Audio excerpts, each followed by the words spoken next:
And it's taken a while, but we're at step number, remember we're in experiment 12.1. I think it's about 2 hours. Yeah, we let it go 3 for about hours. 2 hours. It took a little longer. Actually, more like 3 hours. Yeah.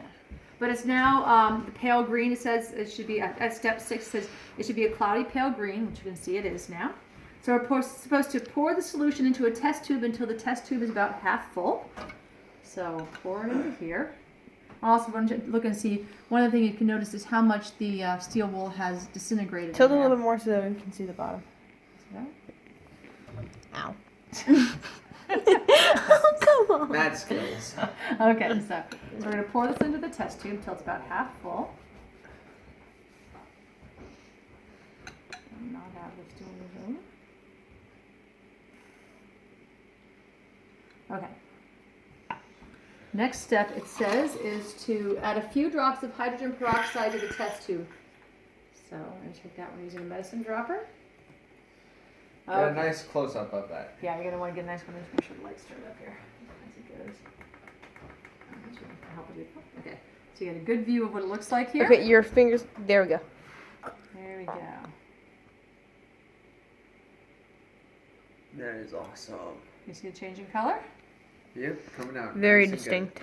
a little more. It says, So everything kind of just condenses at the top. yeah, you can see it's divided into two sections.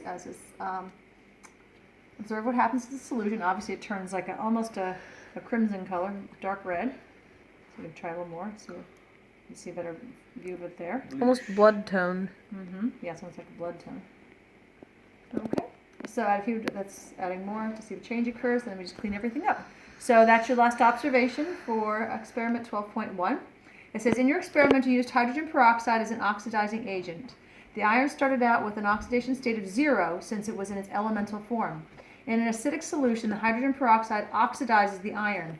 At first, some of the iron oxidizes to Fe2 positive, which is pale green, and some of it oxidizes to Fe3 positive, which is red. The result of a solution the result is a solution that looks yellow or yellow-orange. However, over time, more Fe2 positive is made. As a result, when you left it for an hour, you came back to a solution that was mostly Fe2 positive, so it was mostly pale green. When you added hydrogen peroxide, H2O2, to the pale green solution in the test tube, what happened? It should have turned blood red. Why? At that point, H2O2 oxidized the Fe2 positive according to the following reaction. It's in your book on page 367.